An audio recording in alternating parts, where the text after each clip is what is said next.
kembali di dalam ruang inspirasi sabda bagi keluarga. Hari ini Selasa 20 Juli 2021. Bacaan Injil kita diambil dari Matius 12 ayat 46 sampai 50. Sekali peristiwa ketika Yesus masih berbicara dengan orang banyak, ibunya dan saudara-saudaranya berdiri di luar dan berusaha menemui dia. Maka seorang berkata kepadanya, "Lihat, ibumu dan saudara-saudaramu ada di luar dan berusaha menemui engkau." Tetapi jawab Yesus kepada orang yang menyampaikan berita itu kepadanya, "Siapakah ibuku? Dan siapakah saudara-saudaraku?" Lalu katanya sambil menunjuk ke arah murid-muridnya, "Ini ibuku, ini saudara-saudaraku. Sebab siapapun yang melakukan kehendak Bapa-Ku di sorga, dialah saudaraku laki-laki, dialah saudaraku perempuan, dialah ibuku." Demikianlah Injil Tuhan. Terpujilah Kristus. Saudara-saudari terkasih, Tuhan Yesus berkata, "Siapa yang melakukan kehendak Bapa-Ku di surga, dialah saudaraku laki-laki, dialah saudaraku perempuan, dialah ibuku."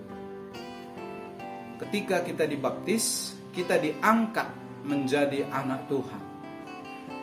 Maka kita jangan ragu untuk melakukan kehendak Bapa di surga. Karena yang menjadi upah kita adalah kita menjadi sahabat Tuhan Yesus. Demikian juga dalam keluarga, dalam suami istri, kita memiliki spiritualitas perkawinan. Bagaimana Tuhan Yesus berelasi dengan gerejanya, demikian juga suami dan istri berelasi, memiliki spiritualitas, memiliki iman yang saling mendukung antara suami dan istri. Maka dalam hal ini saya berbuat baik terhadap istri bukan karena hanya istri saya baik, karena memang Tuhan mengutus dia kepada hidupku. Maka aku harus berbuat baik. Saya harus menunjukkan bahwa Tuhan ada di dalam dirinya. Pernah suatu ketika sebuah kisah nyata dalam keluarga, ada sebuah konflik, ada sebuah masalah besar, sehingga seorang anak laki-laki diadopsi oleh satu keluarga dari Belanda.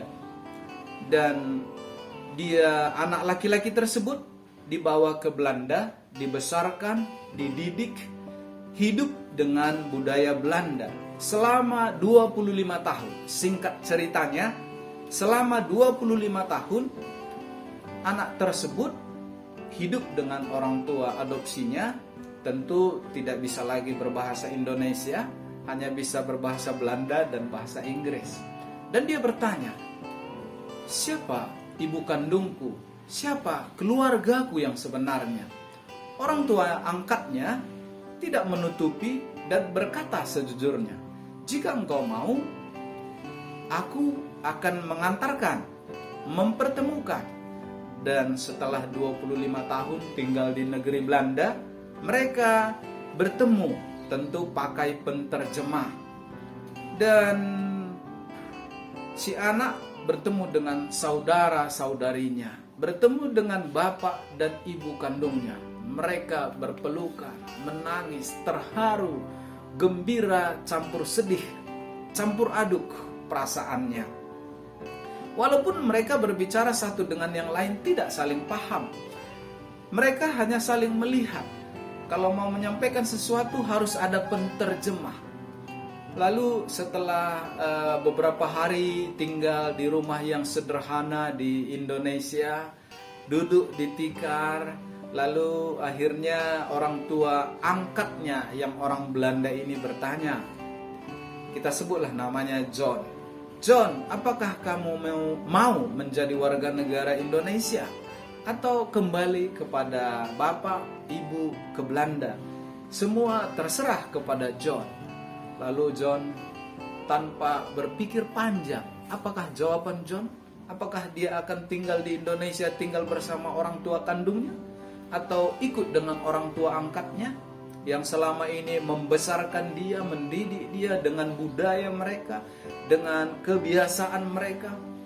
Akhirnya John menjawab kepada orang tua angkatnya, "Bapak, Ibu, saya akan ikut ke Belanda, saya akan menjadi warga negara Belanda, dan saya akan tetap menjalin relasi dengan ayah ibu kandungku." Saudara-saudari terkasih, demikian juga dalam hidup kita. Bagaimana kita berelasi dengan Tuhan? Bagaimana kita menyampaikan kepada Tuhan kehidupan kita, suka maupun duka kita, sehingga hubungan kita dengan Tuhan, kebiasaan kita dengan Tuhan, kebersamaan kita dengan Tuhan tidak terpisahkan. Karena setiap hari, setiap saat kita berelasi dengan Tuhan. Seperti John dalam kisah tadi, dia sudah dibesarkan, dididik dengan segala hal dengan orang tua angkatnya, dan tentu tidak ada yang bisa memisahkannya. Memang kita bisa memiliki komunitas STM, satu marga, satu suku, satu kampung, dan lain sebagainya. Tetapi relasi kita dengan Tuhan sungguh tak bisa dipisahkan.